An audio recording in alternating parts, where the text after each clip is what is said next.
ทุกคนสายการบินเอติฮัดชั้น1หรูหรา vs Economy Class ทั่วไป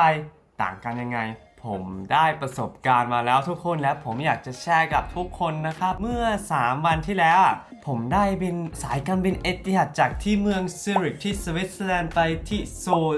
เกาหลีนะครับและผมซื้ออัปเกรด Business Class มานะครับตอนนี้มีหลายๆคนอาจจะคิดว่าเฮ้ยเทมนะ First Class กับ Business Class มันไม่เหมือนกันนะอันนี้ถูกต้องมีอะไรเกิดขึ้นที่ผมโอ้โหโชคดีมากทุกคนซึ่งที่เกิดขึ้นคือผมไปเช็คอินเนาะและผมซื้ออัปเกรดมาแล้วทางอินเทอร์เน็ตแบบจากเมืองซูริกไปที่อาบูดาบีผมซื้ออัปเกรดมาและอาบูดาบีไปที่โซลผมจะเป็น Economy ธรรมดาใช่ไหมซึ่งผมซื้ออัปเกรดมาแล้วผมไปที่เช็คอินใช่ไหมเขาให้ที่นั่ง 2G และ 2G ที่นั่ง 2G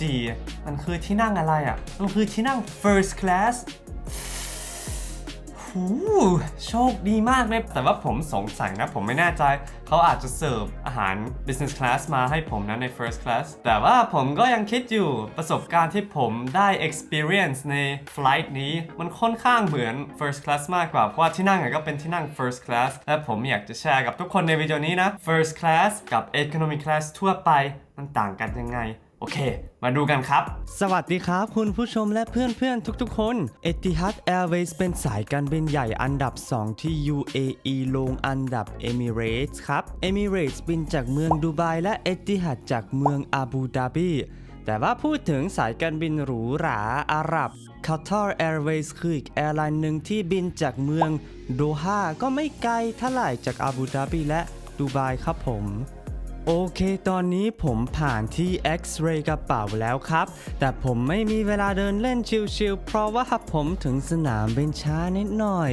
อีกประมาณ10นาทีเครื่องจะ boarding และผมยังไม่ได้ผ่าน passport control และยังไม่ได้นั่งรถไฟใต้ดินไปที่เกตในอาคาร Terminal E ครับจะทันไหม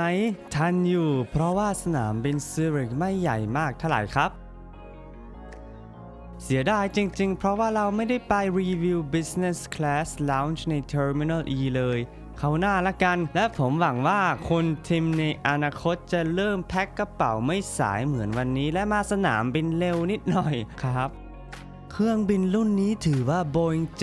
787-9 นะครับลำนี้สร้างเสร็จในปี 2015 ซึ่งใช้งานประมาณ 7 ปีแล้วนะครับสำหรับความเก่าแก่ของเครื่องบินผมว่า 7 ปีค่อนข้างจะใหม่อยู่เนาะแต่เรื่องเก่าแก่ของเครื่องบินไม่เหมือนไวน์แดงเนาะที่หลายปียิ่งดีลำนี้มี 231 ที่นั่งจำนวน 3 class First Class มี 8 Business Class มี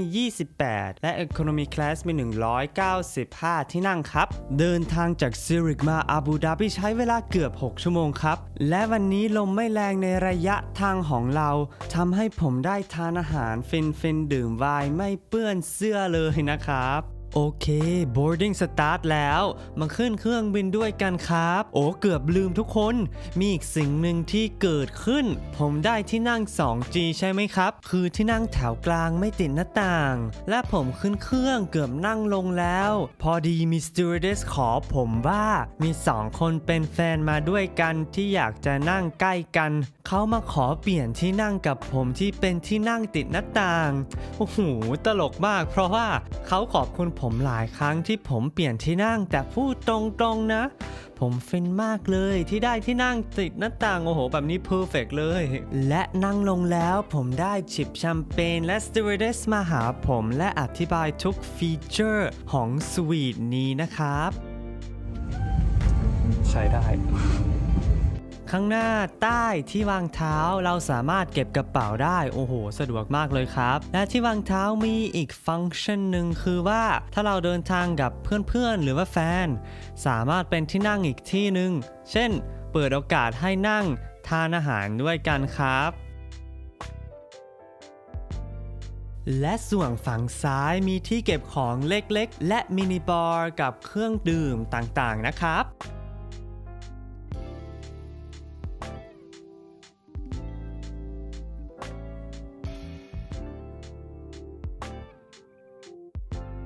ก่อนรีวิวอีกฟีเจอร์ต่างๆของที่นั่งเนี้ยเราจะไป take off ก่อนเนาะ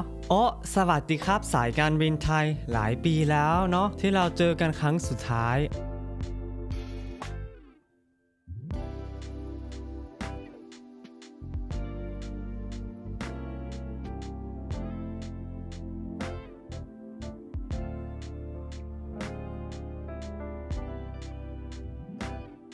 โอเคตอนนี้เราอยู่บนท้องฟ้าแล้วเขาเสิร์ฟเครื่องดื่มและถั่วรวมมิตรนะครับมาดูกันว่าด้านขวาของที่นั่งมีอะไรบ้างด้านบนมีช่องแอร์ครับที่ปรับเองได้และมีอีกดวงไฟเล็กๆน่ารักครับและข้างล่างมีอีกหลายปุ่มสามารถกดได้เช่นปุ่มเปิดไฟหรือว่าปุ่มพับที่นั่งเป็นที่นอน180องศาเลยครับเหมือนฝั่งซ้ายฝั่งขวามีอีกช่องหนึ่งที่เราสามารถเก็บของเล็กๆได้ครับและมีอีก2 USB port สำหรับชาร์จ device ต่างๆนะครับส่วน amenity kit ที่เขาแจกไม่มีอะไรแตกต่างหรือว่าแบบพิเศษเนาะ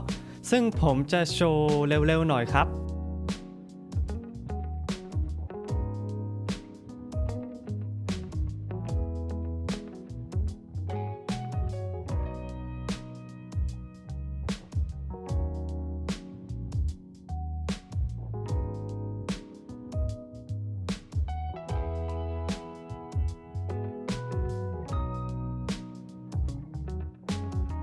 แต่ผมขอบอกว่านี่คือผ้าห่มที่นุ่มที่สุดเลยที่ผมเคยได้ในเครื่องบินนะครับระหว่างนี้เราถึงเวลากินข้าวแล้วทุกคนใครตื่นเต้นบ้างโอ้โห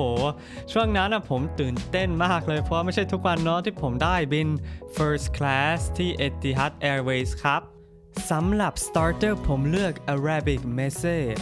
Main Course จะเป็น Beef Tenderloin และดิเซอร์ทของหวานผมเลือกช็อกโกแลตลาวาเค้กที่เขาแบบโรยมะม่วงด้วยนะครับทุกอย่างอร่อยมากแต่เนื้อค่อนข้างจะแห้งหน่อยครับไฮไลท์สำหรับผมคือของหวานลาวาเค้กที่รสชาติถูกปากผมมากเลยครับและไวน์แดงโอ้โหก็อร่อยเหมือนกันครับผมชอบครับที่เขาเสิร์ฟขนมปังที่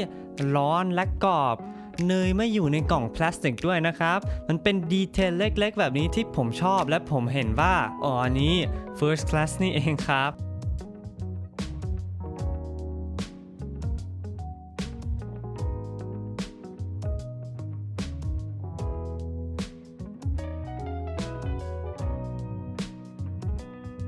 หลังจากกินอาหารเสร็จเราต้องไปรีวิวห้องที่3คัญที่สุดในเครื่องบินใช่ทุกคนห้องน้ำกว้างอยู่ตกแต่งใช้ได้แต่ไม่มีอะไรพิเศษนะครับ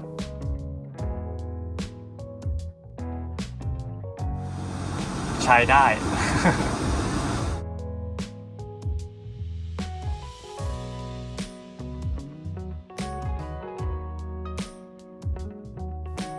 เกือบลืมบอกไปหน้าจอทีวีใหญ่มากครับ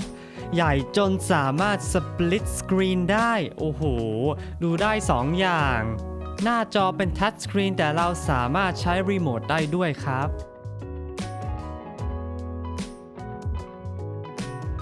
และสุดท้ายมารีวิวที่นอนกันเราสามารถปรับที่นอนได้ถึง180องศานะครับเพราะว่าที่นั่งกว้างมากที่นอนก็กว้างเช่นเดียวกันนอนสบายมากเลยครับ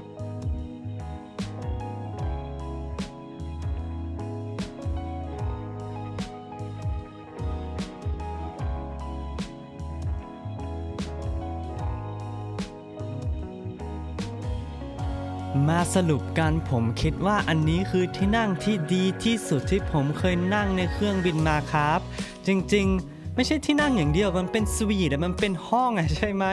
เดินทางโดยมี privacy สุดๆเลยครับเป็นประสบการณ์ที่ผมจะเก็บไว้ดีๆเลยครับ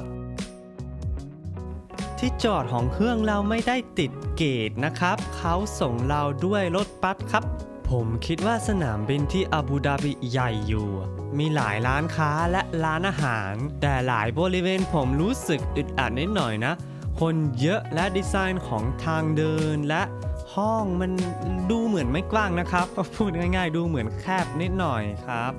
ตอนแรกผมหวังว่าจะไป Business Class Lounge ของ Etihad แต่เขาไม่ให้ผมเข้าเพราะว่าผมไม่ได้อัปเกรดจากอาบูดาบิไปที่โซลครับซึ่งผมก็ไปเดินเล่นไปหอมไปดมน้ำหอมนิดหน่อยในร้านเพราะว่าพูดตรงๆนะร้านอาหารแบบไม่กว้างอะคนเยอะเต็มไม่น่านั่งครับโอเคตอนนี้3ชั่วโมงผ่านแล้วและผมรู้สึกตื่นเต้นมากเลยไปนั่ง Economy Class หลังจากนั่ง First Class ล้อเล่นทุกคนแต่ผมยังไม่ได้บอกเลยว่าที่นั่งที่ผมจองที่ Economy Class อยู่ในบริเวณ Economy Space คือว่าที่นั่งเช่นเดียวกันเหมือนที่ Economy แต่ว่าระหว่าง2แถวที่นั่งมี Space เยอะขึ้นสำหรับขาเราครับซึ่งราคาสำหรับ Economy Space จะแพงกว่านิดหน่อยครับ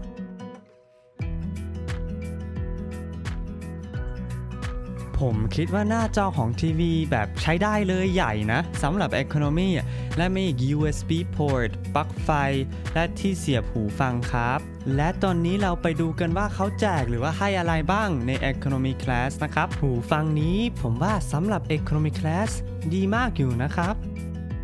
และผมดีใจมากที่เขาแจกแปรงสีฟันยาสีฟันที่ปิดตาลายแบบนี้เนาะและเขาไม่ได้จ้างผมนะแต่ผมบอกว่าเจ๋งมากเลยที่เขาแบบแจกหน้ากากและแอลกอฮอล์ล้างมือครับส่วนที่นั่งไม่มีอะไรมากมายเหมือน Economy ทั่วไปครับทุกคนแต่เขามีที่วางหัวที่ทำให้เรานอนหลับได้โดยไม่บอกว่ายังไงไม่คอเบี้ยวคอหักอะไรแบบนี้ครับ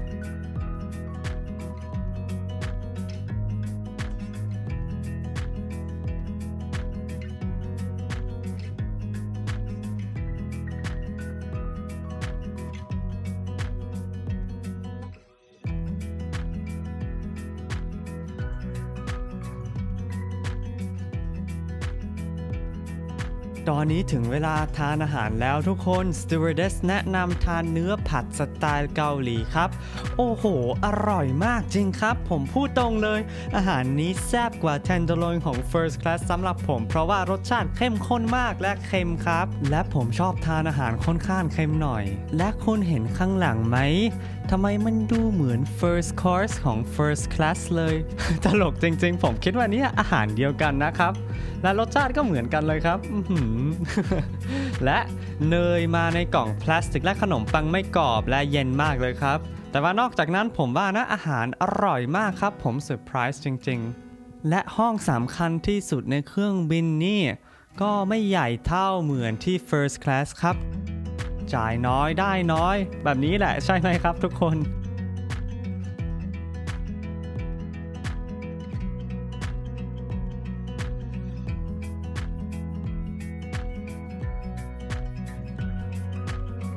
และก่อนเครื่องลงเขาเสิร์ฟอาหารร้อนอีกครั้งหนึ่งแต่ว่าผมแบบง่วงนอนมากไม่ได้นึกอยากทานอะไรเลยครับซึ่งผมดื่มน้ำโซดาแทนครับผมโอเคมาสรุปกันครับทุกคนผมคิดว่าวันนี้ผมพูดง่ายๆได้จ่ายเยอะได้เยอะจ่ายน้อยได้น้อยและผมไม่ได้ผิดหวังนะที่บินกับสายการบิน Etihad ครับผมคิดว่า Service ดีมากเลยอย่างใน Economy Class Stewardess แนะนำอาหารให้ผมครับและมีอีกสิ่งหนึ่งที่ผมชอบคือเขาใช้เครื่องบินที่ค่อนข้างจะใหม่อยู่แบบนี้ผมคิดว่าดีเนาะดีมากเลยสิ่งเดียวที่ผมไม่เคยชอบใน Journey นี้คือว่าสนามบินที่อาบูดาบิมันค่อนข้างจะแคบหน่อยอึดอัดนิดหน่อยนะครับระหว่างนี้ผมอยากจะบอกว่าขอบคุณมากครับที่คุณชมวิดีโอนี้ถ้าคุณชอบวิดีโอแบบนี้ขอกดไลค์หน่อยนะครับและถ้ายังไม่ได้ subscribe อาจจะลองดูเนาะผมลงคลิปเกือบทุกวันอาทิตย์บางครั้งผมโพสต์สายไปหน่อยใช่ไหมครับ เพราะว่าบางครั้งผมติดงานมหาลัยครับผมโอเคพบกันใหม่วิดีโอหน้าทุกคนสวัสดีครับ